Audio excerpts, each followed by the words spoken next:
Alright, like I said guys, Cliff's Notes. This is going to be really brief. You can time me if you want, it's fine. So, 75,000 years ago, yes, we are going that far back, because 75,000 years ago when the last ice age ended and all the ice melted and the water gushed forward, that created the geographical formation of Manhattan. It's absolutely vital that I mention this because without our geography, we would not be the city that we are today.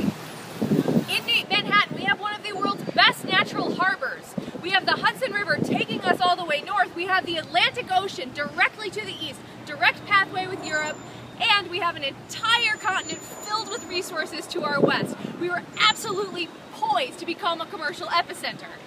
So, the first human inhabitants of Manhattan permanently were the Lenape Indians. Like I said earlier, it was about 4,000 years ago, and they set up this utopia for themselves.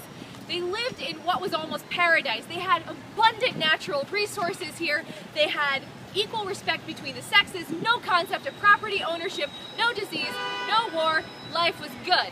And then the Europeans came in. Several Europeans had kind of come by, flirted a little with Manhattan, but the first European to make meaningful contact with Manhattan was Henry Hudson in 1609. He was an Englishman, but he was sailing for the Dutch West Indies Company, and he was looking for the Northwest Passage, which was a fabled northwest sea route to Asia.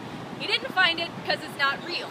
What he did find was New York, sailed around a little bit, landed, met some locals, got some beaver pelts, which were a really hot commodity at the time, and he said, all right, this is pretty cool, and he sent back a letter to the Dutch West Indies Company. So it read something like this. Dear Dutch West Indies Company, I did not find Northwest Passage, frowny face. I did find this other place, seems pretty cool, we should check it out. XOXO Henry Hudson, P.S. Found a river, we should totally name it after me. Something like that. I'm paraphrasing, and in paraphrasing I make people sound like junior high girls. Anyway, that was the basis of the Dutch claim to New York. He sent off his letter. He was actually captured immediately afterwards by the English, his own people I might add. But the Dutch had gotten his letter and they said, New York's ours. They were using the classic, we saw it first defense. Nobody's buying it, including the British, and those two countries would go back and forth over this land for years. First it was Dutch, it was New Amsterdam, then the English took it and it was New York. It went back to the Dutch and it was New Orange, and then it went back to the English and became New York again. We lived under British rule for quite some time, but I'm sure as a lot of you know, around 1776, the colonists got a little disgruntled and they declared their independence. New York would prove to be a pivotal part of the American Revolution. After it was over and independence was won, this would be our country's first capital. It saw its first presidential inauguration. And the city started to grow and change. In 1811, we revolutionized city planning with our famous grid system. Our city shot northward. After the Civil War, with the invention of the skyscraper, we were running out of room. We're on an island, guys, that's only 13 miles long. We were starting to push out to our extreme boundaries, so we decided to build up. In 1898, we incorporated with our neighboring cities to become the 5-borough city of New York.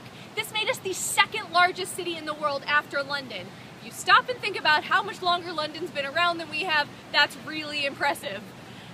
Our city continued to grow and change. We had an unprecedented immigration boom in the early part of the 20th century.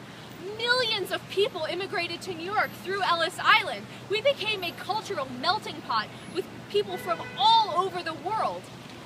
After World War II, the United Nations chose New York City as its headquarters, which proved what every New Yorker already thought in their heads, we're the capital of the world.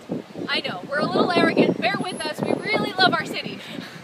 Our city continued to grow and expand, become a global center of commerce. In one of our darkest days in our city's history, September 11th, 2001,